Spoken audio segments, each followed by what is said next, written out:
Welcome to Art Ed Radio, the podcast for art teachers. This show is produced by the Art of Education University, and I'm your host, Tim Bogas.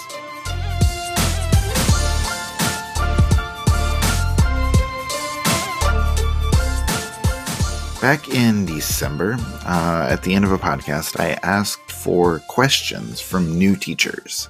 We were hoping to put together a series of episodes and maybe some other resources for new teachers, and I received a lot of questions, which overall I think is really encouraging. I'm excited that new teachers are listening to podcasts, that they're thinking about professional development. They're thinking about trying to get better at what they do. And I admire that. And they sent some really good questions. So today we're going to focus on curriculum and lesson planning as we answer some of those questions. And joining me will be Janet Taylor. Now, like I said, we're hoping to eventually do a few more episodes helping new teachers. And AOEU has so many things for new teachers. AOEU Pro Packs and resources, and even a new YouTube series coming soon that is directed at new art teachers. So if you know any first year, any new art teachers, or even pre-service teachers who are thinking about a lot of these topics that we cover, please send them our way. Now, like I said, we have some great questions in the mailbag. We are excited to dive into this conversation, and we have a lot to talk about. So here we go.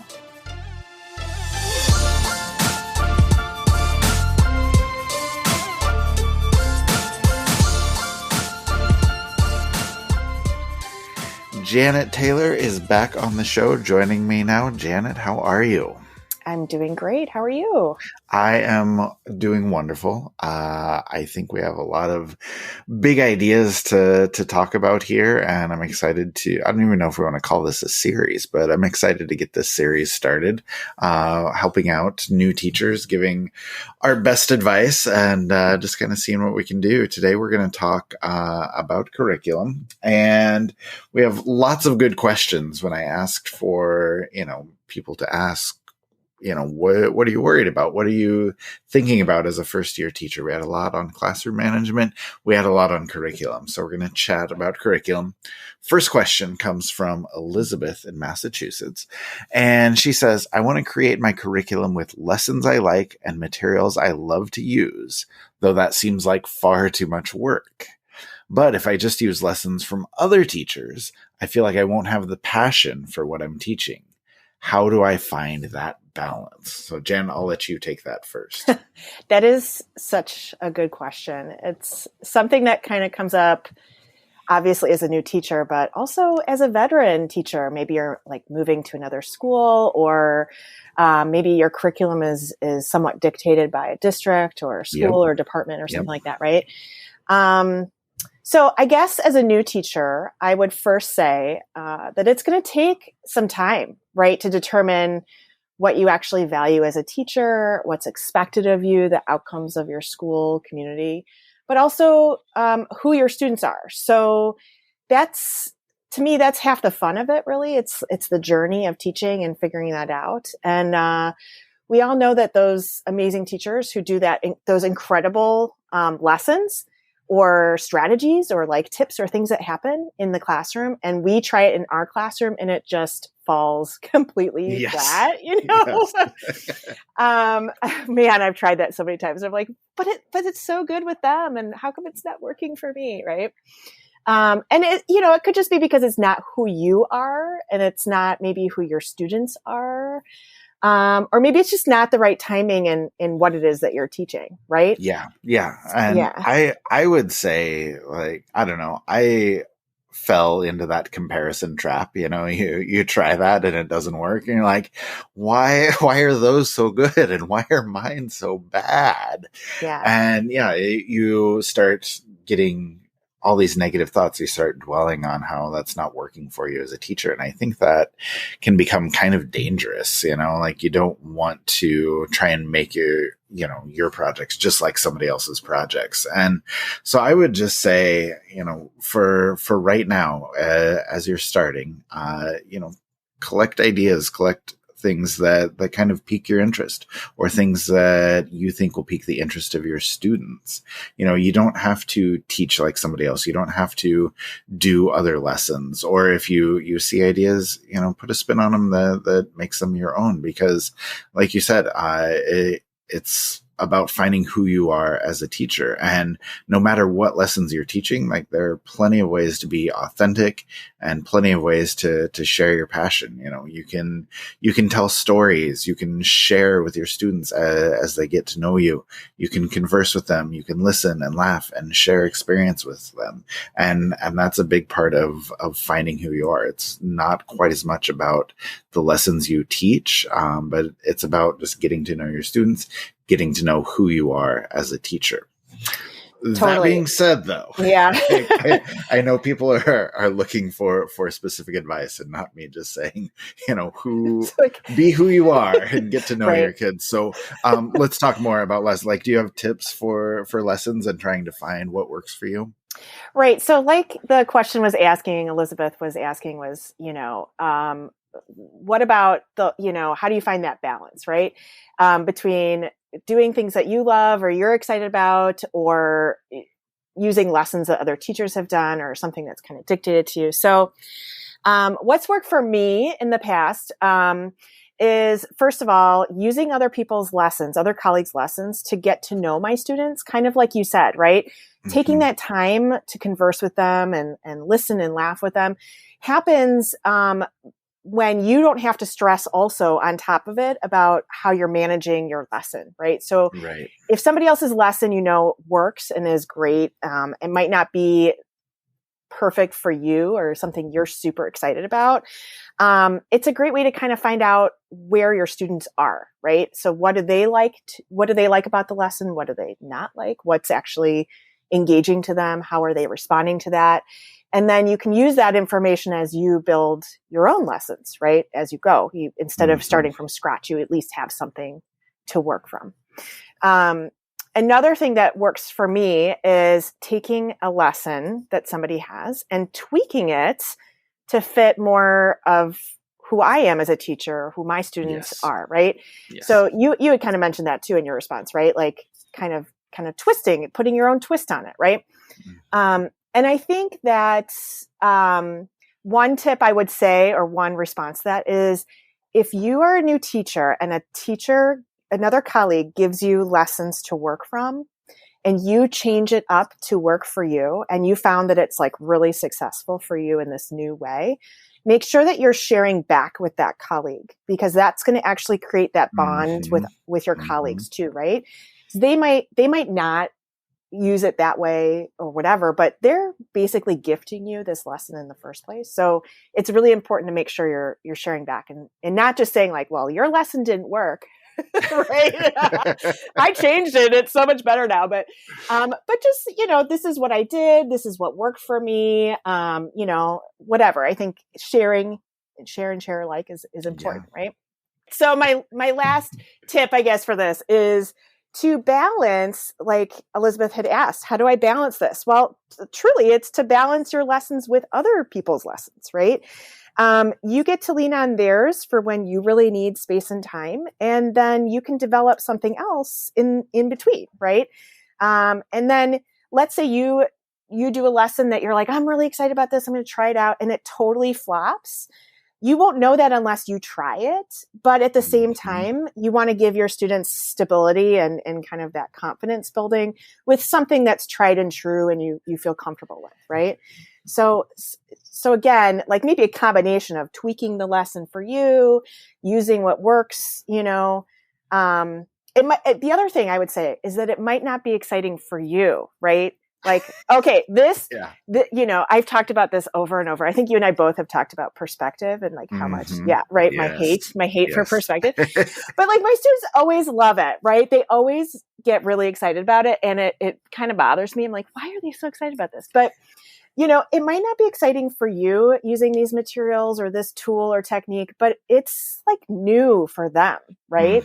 And so sometimes you just have to use those lessons that are going to work and be successful, even if it's just not totally up your alley. Yes, If that for makes sure. sense. That Is that, yeah. engagement is very important. I actually want to circle back to the idea of things failing, because you Mm-hmm. said that, and that kind of set something up for me. And I would offer the advice that you can't be afraid to fail with one of your lessons. I know, especially as you're beginning teaching, you feel like everything has to be right. You feel like you can't do anything wrong, but don't be afraid to fail. And that's a lesson that we always try and impart to our kids, but it's something that we as teachers are very scared to do ourselves. It's really tough to let go. It's really tough to be afraid that you might fail with a lesson. It might be a flop.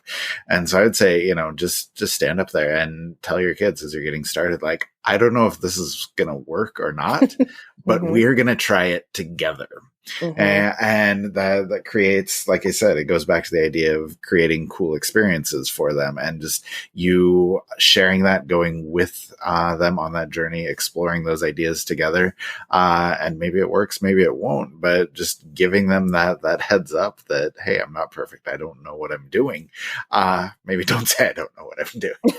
But, you can say, like, we don't know if this is going to work. Right. And that's going to take the pressure off of you as the teacher. It's going to take the pressure off of them as the students, as the artists. And it's going to allow everybody to explore and experience things without feeling like they have to be perfect. So, yeah. So even along that same lines, it's like, don't also be afraid to ditch a lesson that's not working, right? Sometimes you have those long lessons and you're really excited about it and you're like, oh my gosh, this is not working. My students aren't getting it, or it's not engaging anymore, or it's just too much for them, or whatever it is, right?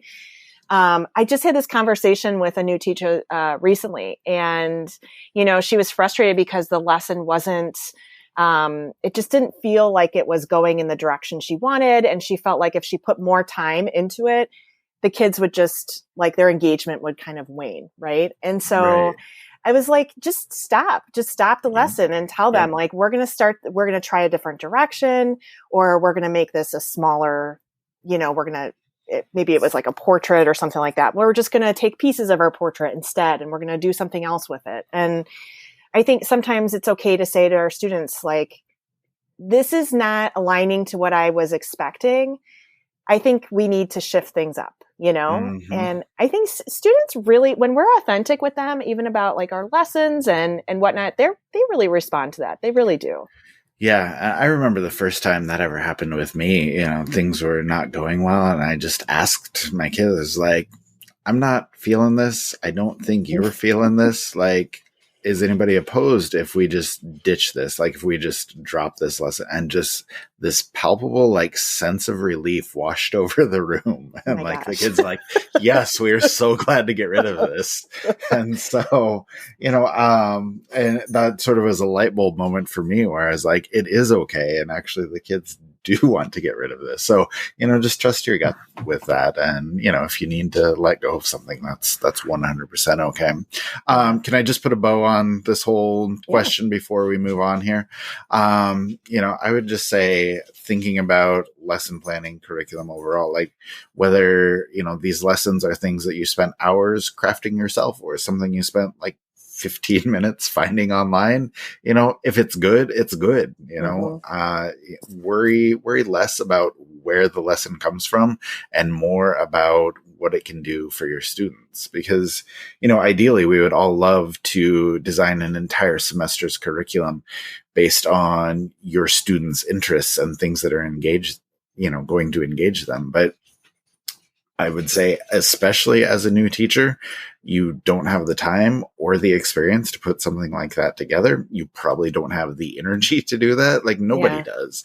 I think you're playing the long game here, and, that's something that you can shoot for a few years down the road. But like you said, Janet, worry about what you can, and when you need fillers to kind of lean on other people's lessons at certain times, don't be afraid to do that. Don't be feeling bad when something like that is needed. So I think that's some good advice. But yeah, go ahead. Sorry, I was thinking too, a piece of that is that sometimes when we're new teachers, we're really excited about things that we're excited about, right? And like materials or concepts or whatever. And sometimes we look at our colleagues and think like, oh, they've been here forever and they're doing the same lessons and that's not interesting or that's not boring. And I mean, let's be honest, I definitely came in with that point of view. Like, what are they teaching? Why are they teaching this? Right.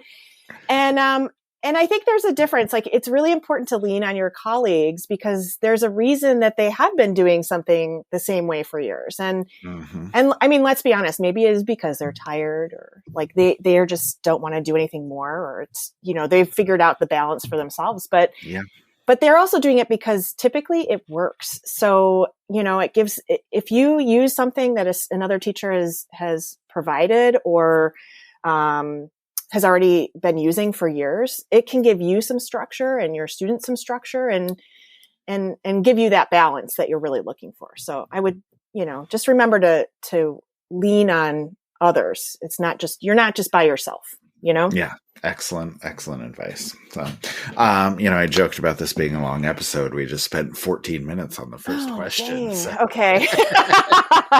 Sorry. That's all right. Okay. We have lots to say. We have lots to share. And it's good. I like it. This next question comes from Aram in Maryland. And he says, as I was going through undergrad, there is an incredible emphasis on the national standards. Every lesson, everything we did had to be based on create, present, respond, and connect. But now that I'm in the middle of my first year, my district says reporting standards is optional and none of the other art teachers do anything with them. So the question is, how much do the standards matter? How much should I pay attention to them? And Janet, I know this is right up your alley. So, well, I mean, that's like truly another incredible question. I'm really impressed by these questions so far.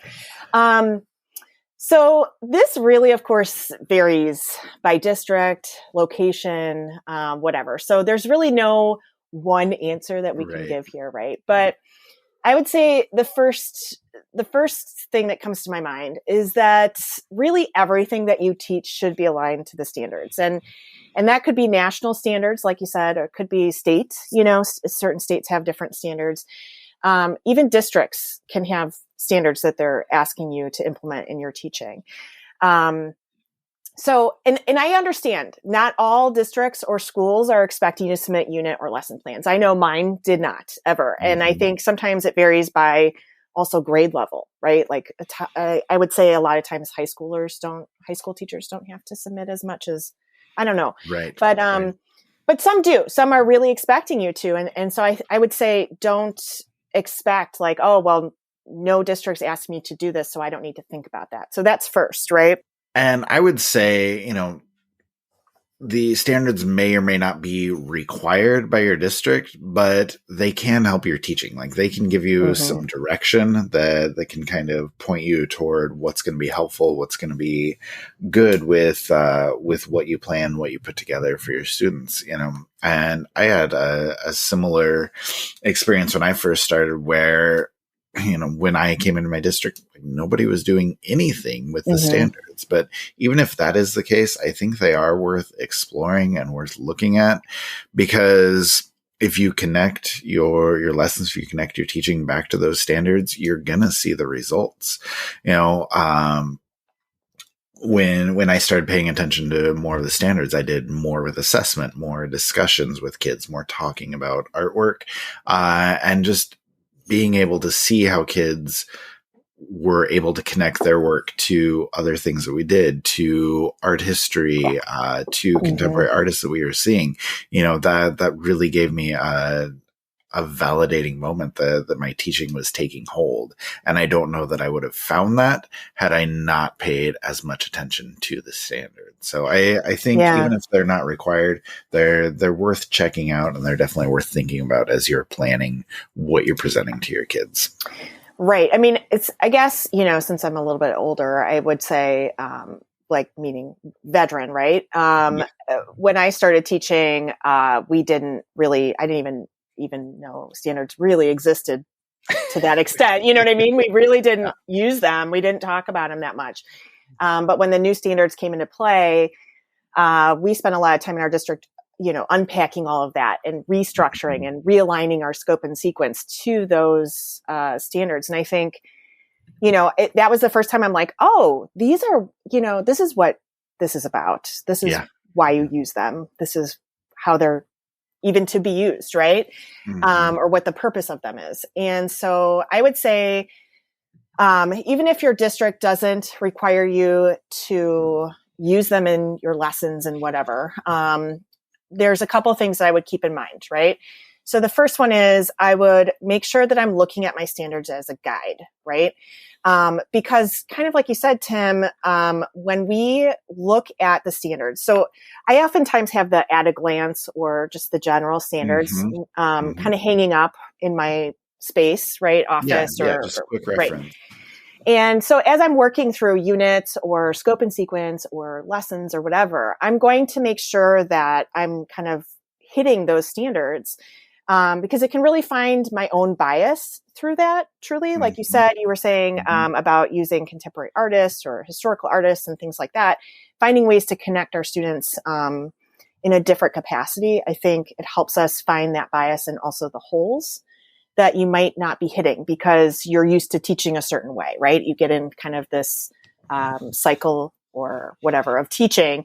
And so like having them there reminds us, oh, right, I'm supposed to also consider preservation materials, right? Or whatever it is, right? That I definitely wasn't teaching about prior, right?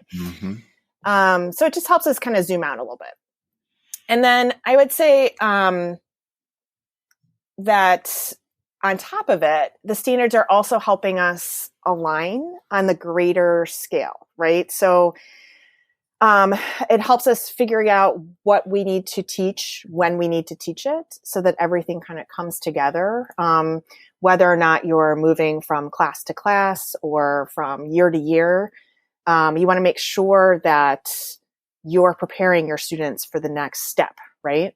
Yes. And they also help us defend what we're teaching, right? So if you're in an evaluation situation and an administrator says, why are you teaching this? You could say, well, it's in our standards, right? I mean, that's essential. So yeah, absolutely. So I want to talk about that alignment more in just a second, but I just wanted to also say, that if you look at what you're planning to teach, whether that's a huge scope and sequence or just a list of ideas on a sticky note, whatever it may be, run through the standards when you look over your units. Like you said, it can help you find some of those things that you're missing and some of the things that you have forgotten about. And for me, it always opens up extra avenues of exploration where, you can say, oh, I'm doing this lesson. It's going to transition to this. We're going to connect them in this way. But then you find that connection and then you go down a rabbit hole of something else you want to teach. And it just opens up so many more opportunities for you, which I think is a really good thing. But, okay, let's talk about alignment and kind of big picture things. So, I guess, when you say planning for like year to year, what kids are taking with them, like what are the big picture questions that you kind of ask yourself, Janet, when you are thinking about the standards? I mean, I guess it depends on the capacity of what you're teaching, right? Whether you're teaching in high school level, whether you're teaching in grade school level or middle school, kind of what the experience that the students are coming out with, what you're kind of focusing on there. But I guess my bigger question then, well, I guess I would say this, right? If the reason why we have the standards is not to check a box, right? It's not there to turn in paperwork or whatever. It's there to help guide and structure what it is we teach when we teach it throughout the entirety of learning, right? So if you're not going to use the standards, then what exactly are you using? If that makes sense. Like, no, that right? was exactly what I was thinking. Like, if it's not the standards, then what exactly? Like, is it like, oh, these are just the things I want to teach. These are the things that I think would be cool. Like that's, that may work for you for a week, but that's no way to like structure your curriculum around like things I think are cool or lessons I thought would be fun. Yeah. And art teaching isn't in a vacuum, right? It's not, Right. art education is not just like our classroom and that's it. It's about connecting beyond that. It's about connecting on such a bigger scale, both in school, out of school, whatever, right? So these standards help us, I guess, kind of remind us of that, right? That we're not here to just teach whatever we want to teach just because we think it's fun or whatever. And I'm not saying that that's what is happening in this person's school or whatever. I'm not saying that. I'm just, it's more of a reflection on our own pedagogy, I guess, if that makes sense. Yeah. That's fair. So, all right. We're going to move on to the next question. This is a very short question, but I think it's going to have a big answer. It's just very broad. This is from Layla in Texas. And she asks, what are your main priorities when designing a lesson? What about when you are doing a whole semester or a scope and sequence? Like I said, it's a huge question. Very big question. Yeah, it's a bit complicated, honestly, right? Okay, so I guess first I have to say, when you start as a new teacher, we're often under this impression that we step into these lessons and units that we've created in college, right? Mm-hmm. Like you spend time in college doing that, figuring out what lessons, how you're going to build them, how they work together. And then you step into your classroom and you're like, okay, I get to use all these lessons that I made. And it's like, not like that, right? I don't know, right? No, I learned quickly that those lessons were going to need to be adapted, to put it gently. Yes. Yeah. Like definitely not. Okay. All right. So I'm just reminiscing back to my days I found my old binder the other day and I was like, what was I thinking when I wrote these lessons? It's like my baby steps. But okay. So when you're designing a lesson, when you're actually sitting down to do that, I guess there's so much to think about. My first step would be to start with my scope and sequence, and hopefully your school has this. And I guess this kind of ties into our previous question, right? And thinking about the standards and whatever. But what do you want your students to learn from your class? What do you want them to take away? And is this like a stepping stone to that next level, like we were talking about, or is it the only art class that they're ever going to take? Yes. Okay. So I need to interrupt because I'm excited about that idea. Like I want to dive into that a little bit because, if you're teaching elementary, like you don't know what kids are going to take after that. If you're in high school, like intro to art or like just an art appreciation course can look very different than like advanced studio courses, right? Right. Or like, are you even their teacher year after year? Or, some schools by me, like they stop taking art in elementary. Like it's, they might not even have art in elementary, right? Like, I don't know. It's crazy how it works, right? Yeah. And so I think, because every course is going to be different, every situation is going to be different. You need to just ask yourself, like the big question of, what do you want kids to get out of this class? What experience do you want them to have when they're with you? Like, do you find yourself going along those same lines? Yeah. Like, is this their respite from other classes or life challenges, or like what kind of life skills do you want to include to make sure your students are coming out with, right? Are they learning time management? Are they, learning how to work together as collaborators? Are you wanting them to be creators? I mean, not everybody's going to come out being an artist, right? The artist in that sense, but like they're not moving on to careers in art, let's just say, right? So we want to make sure we're also giving them abilities to be appreciators of art and what that means to create artwork, right? And we also want to think about what kind of successes our students need to feel in your own classroom, right? Yeah. So, okay, that's like those are all questions. Those aren't answers for this teacher. But no, those are things that you need to think about. And it seems weird because, she's just asking like, how do I put together a good lesson? And we're like, Yeah, right. have you thought about these huge So big picture much. questions? But at the same time, like, I don't know if you can plan successful lessons without thinking about how they fit into the bigger picture. Okay. Yeah. Okay. Thank you. I appreciate your support on that. Okay. That being said, so how do you do that? How do you structure your lessons? Like, how do you put those together? Okay. So then I guess the next question I'm going to ask is like, how are you going to structure that? Like, what's the framework that you're going to wrap your lessons around? Right. So, I know, some people like to focus around the elements and principles or maybe specific technical skills. Let's say that's a pretty standard way to wrap your lessons. Or maybe you're looking at specifically student interests or their goals, maybe how art is working in the community and what's purposeful and meaningful to them, right? Maybe you're wrapping it around artists, right? Like you said, like historical, contemporary, whatever. And maybe you're looking at artists that look like your students. Maybe you're looking at artists to expose students beyond their little bubble, right? But I guess no matter how, that's like just a framework. It's like the skeleton that you kind of need to decide, or you and your colleagues, or however you work.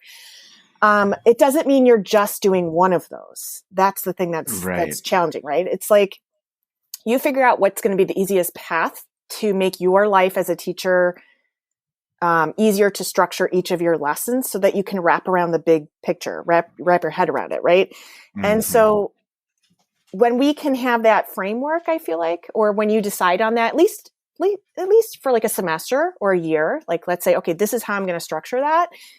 I think it gives us space to wrap our heads around how to add these other pieces that are constantly needing to be implemented as well, right? Yeah, absolutely. So if I can just sort of share how I did this to give kind of a concrete example, if that's all right. Please do. When I was teaching, I love to have my kids explore big themes and big questions. And that was sort of our overarching framing. We would want to do these big themes, but like you said, that's just one piece of it, because there's so much more than that. That's just sort of the framing that you put it in. And all of the other components fit in, and it's just a matter of finding where you put those components in. So let's say we take a big theme, a big idea like identity, who you are. And, you ask your kids a question like, what represents who you are? And you turn that into a still life drawing or whatever else. Like what still life objects can tell who you are? What still life objects can present your identity? And then you start thinking about like, what skills do we need to represent that? Which historic artists focus on that same idea? Which contemporary artists can we bring in and talk about? And you have that overall structure to guide what you're trying to teach, but you need to figure out how it all fits under whichever umbrella you choose, and where in your lessons can you bring in those technical skills? Where in your lessons can you, focus on the elements and principles, even though you're still falling back to that big idea, that big theme, which is the way you frame that. But once you have the structure or the framing of whatever it is, however you want to teach that, you can figure out how those lessons and ideas and skills and concepts all build on each other as you move through the semester or, as you move through the year. Right. And that I think leads me to the next two big pieces that I always think about when designing lessons, which is how am I going to scaffold everything so that it works to build students' skills both technically and conceptually as they develop. And also, how am I assessing my students? And I know it's always a gross topic to bring up assessment, and it's such another big topic that, I love to talk about. But I think assessment helps us have those essential concepts and skills that we want to make sure our students come out with in that lesson. And that is guiding that. And I think, what you were talking about, all of those pieces fitting in, it's almost like you can create a checklist for yourself. Like, I want to make sure I'm always incorporating historical artists or contemporary artists, whatever. I always want to make sure that a student is learning a particular skill. I always want to make sure they're learning how to develop conceptually, conceptual ideas and kind of go from there. And I think when you have these things that you value, right, or that you're looking and making sure that, again, that they fit within the standards and you're not missing anything, that checklist can help you develop or design your lessons and keep it kind of consistent too and easier for you. So you're not like, where do I start from every single time you're developing a unit or a lesson? Does that make sense? Yeah. Yeah, that does. No, that makes a lot of sense. And I hope people can take from that just the idea that, it all does fit together. And there's no one right way to structure it, but, no matter how you do, you're able to fit in a lot of things, which is kind of the challenge that we have as art teachers. Okay. Final question for the day. This is another short question, much simpler though. This is from Alex in Minnesota, and she says, do you have a foolproof lesson you can share with me? Something simple that always works. All right. That's a big question, Janet. I don't know. Like it's tough for me. Like I have a couple ideas of things automatically that, I want to share, but I feel like we need to talk about the bigger picture, here when we're just looking for simple lessons. So, I assume you have some thoughts. Well, okay. So I always think of a foolproof lesson whenever I think it's going to be foolproof. Even if I've done it like a million times, for some reason, it's like the jinx happens and it's not, And so I guess I'm hesitant to say like, this is a foolproof lesson because again, it might work for me. It might not work for you. Mm-hmm. I'm guessing when this, teacher had asked, foolproof feels like maybe high reward, right? Like high engagement for, less work on the teacher side, right? Like maybe it's something that's step by step or something like very, I don't know. Yeah, I don't know if I would say step by step, but I would just say, there's a lot of things I think of as foolproof, I guess. Just anything that engages kids and maybe allows them to find some level of success and things that for me as a teacher are repeatable, like things that I can do year after year. Like those are the things that are foolproof for me, which I don't have a ton of those because, I always like trying new things. I rotate a majority of my lessons each year. Mm-hmm. Just that exploration is the experience that I want my kids to have. But, I do have a handful of things that I do year after year because they are successful. Kids are able to feel like they're accomplishing something. They're putting together some good work. And I use those consistently because they do have those benefits for the kids. And I think that confidence part of it is big for me. Like, do you find that to be the case? Yeah, I think I would say my foolproof lessons tend to be more of like my skill building, like you said, like shorter, quicker. Like I just really want you to learn how to mix paint. And so we're going to do like a landscape, a little collage landscape where you mix, tints and shades of one color, right? And then on different pieces of paper, you paint those out and then tear them up and you make like a layered. Right? A layer. Yeah. It's hard to describe this on a podcast. No, right? But I think it's a pretty common lesson. I used to do that with like upper elementary. And right. It works for them. So right. So something like that. So you're learning something. The students feel successful. You can check it quickly. Right. I guess that's those confidence builder lessons are important. I think they're really important. I agree with you on that. Yeah, absolutely. Do you have some? Well, yeah. Well, I was going to talk about like the torn paper landscape. So that's always a good one. With elementary, we used to do like Keith Haring drawings, and those were always fun. Those were almost always successful because, we'd get to do figure drawing, which is a lot of fun to teach, and just do gesture drawing and just really quick stuff. Kids really enjoyed that. And then it's simple to make cartoon figures with black outlines that are really colorful and almost always have have successful results with that. So just those are a couple of simple elementary ones that I like to do. Kind of along the same lines as line designs, right? Like I think kids love doing like those doodle, Zentangle, anything Sgraffito, like anything like that feels good. Those are always successful, absolutely. Right? Yeah. Absolutely. And then I guess at high school level, two that come to mind automatically. One is the Smashing Faces portrait lesson I did, where I would have kids take just like a piece of plexiglass or like a window in the classroom and smash their face up against it. And then we would take a photo of that, and they would use that as sort of an intro to portrait drawing. And that was a lot of fun because it's ridiculous. You get these terrible poses and it's unflattering, but everybody looks terrible together, so it's fine.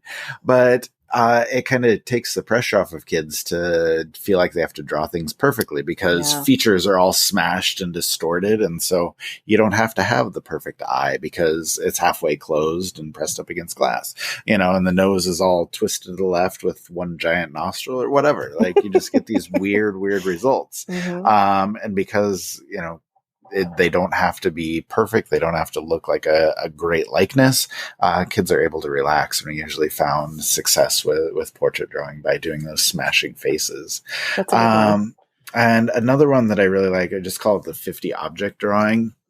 And basically the gist of it is you just draw 50 different things on the same page, and it's just colorful, it's busy, it's fun.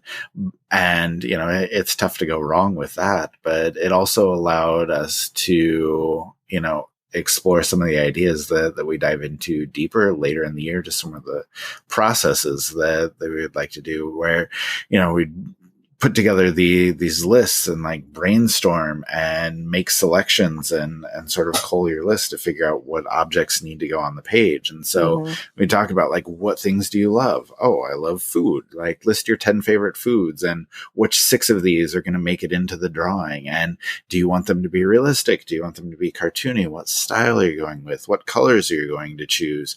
And, you do that for food, and then types of transportation and things that represent your friends or things that represent like the video games you love to play or whatever else. And so you start thinking about, talking about a lot of those bigger ideas. You start making lists and working through processes and making decisions, and then turning that into sketches, and then turning those into an actual drawing. And, you don't have to make it that complicated. You can just say, fill your page with cool, colorful drawings.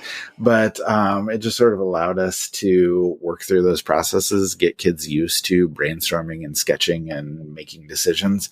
And like I said, you just get a bunch of full pages with fun, enjoyable drawings that are really colorful, really cool to look at. And, kids feel successful with something like that. I think that's like a really important key too, to finding that balance. When you find a lesson, something like that is highly successful, that you can expand on or use in different classes at different times and kind of modify for what the outcome is needed in that. I think that's really valuable, to kind of keep that in your toolbox, Yeah, absolutely. I also think in general, especially right now that, like this time of year, that another thing to consider is not necessarily a foolproof lesson as in, like the right outcome or a successful outcome, but more about, like a media or technique that's really exciting, high engagement, right? That maybe the outcome doesn't really matter as much. I actually just wrote an article about this. I think it's called like The Magic of the Art Room or something like that. Mystical, modify, whatever. I love my alliteration, but it's all about, different media that we forget are like really exciting for students. And it always is just a fun time in the classroom, and also, bridges gaps for kids. So something like, making paper is a really, it doesn't even have to go anywhere from that. It's just about making the paper, right? And maybe do a drawing on top, or a good contour drawing is always a fun one. It's always successful with kids. I remember the first time I did that. I often model it or demo it with like a large piece of newsprint and a Sharpie, and I'll do a student, right? And the kids are just silently watching, and you can hear a pin drop. And then I remember the first time I did this, the students started like clapping for me when I was done. And I was like, that is so weird. Like, why are they doing it? I was like, thank you. I'm so impressed. But I think just it's so exciting for them, right? Yeah.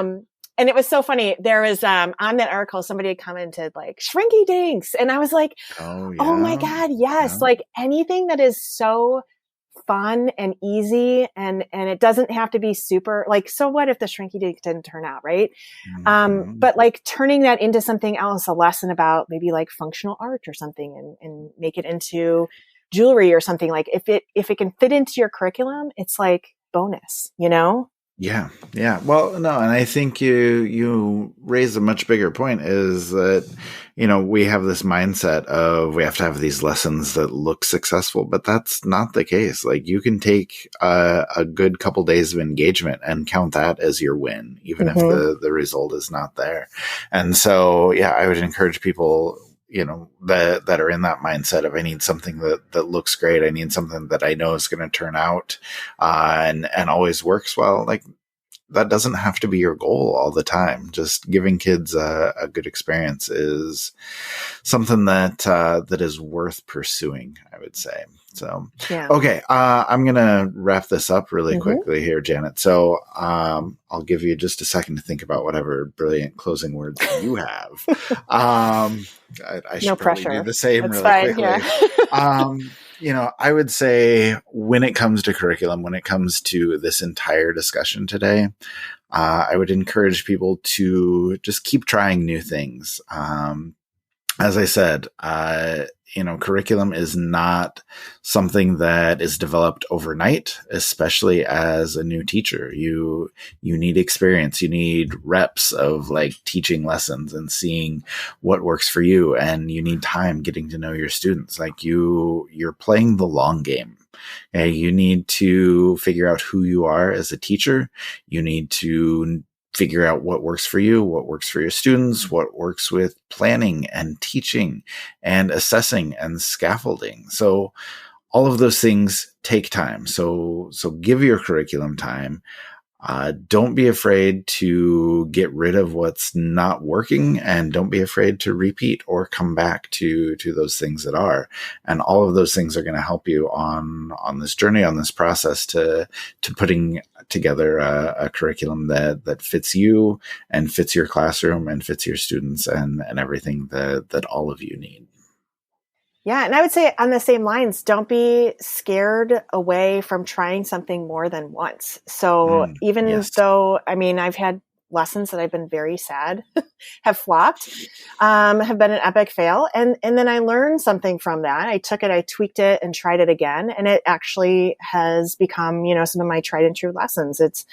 Sometimes it's just, the right time, the right student population, whatever it is, or sometimes not, just ditch it. Like you said, that's okay too. And I don't know. I would say my biggest takeaway from teaching is I remember back always asking my professors at the time, like, how do I do this? And how do I do that? And they would always be like, there's no handbook for teaching. And I was like, why not? Why is there not a handbook for teaching?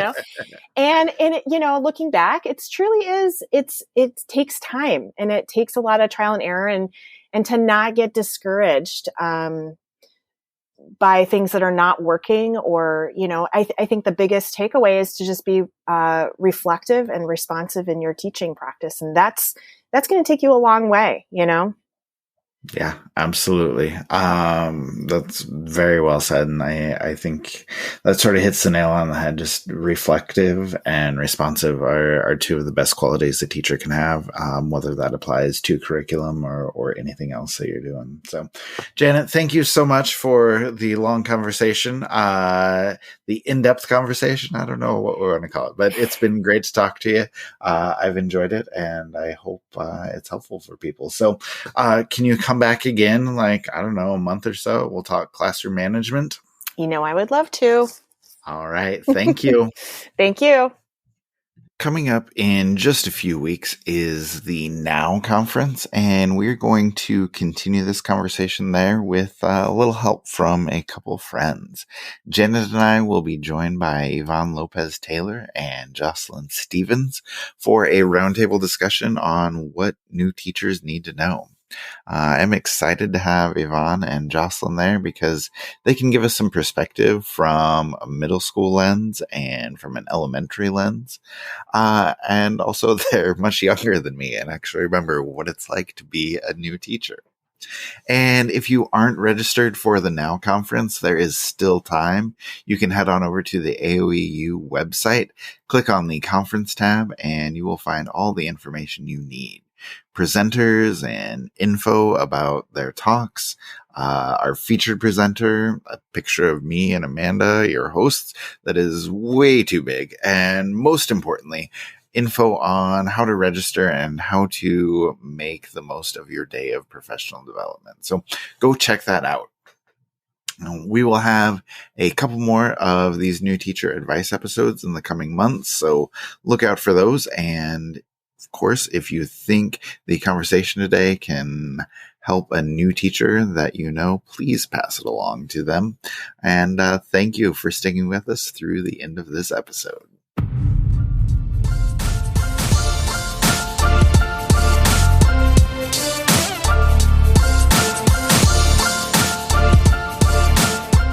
Art Ed Radio is produced by the Art of Education University with audio engineering from Michael Crocker. Thank you, as always, for listening, and we will talk to you next week.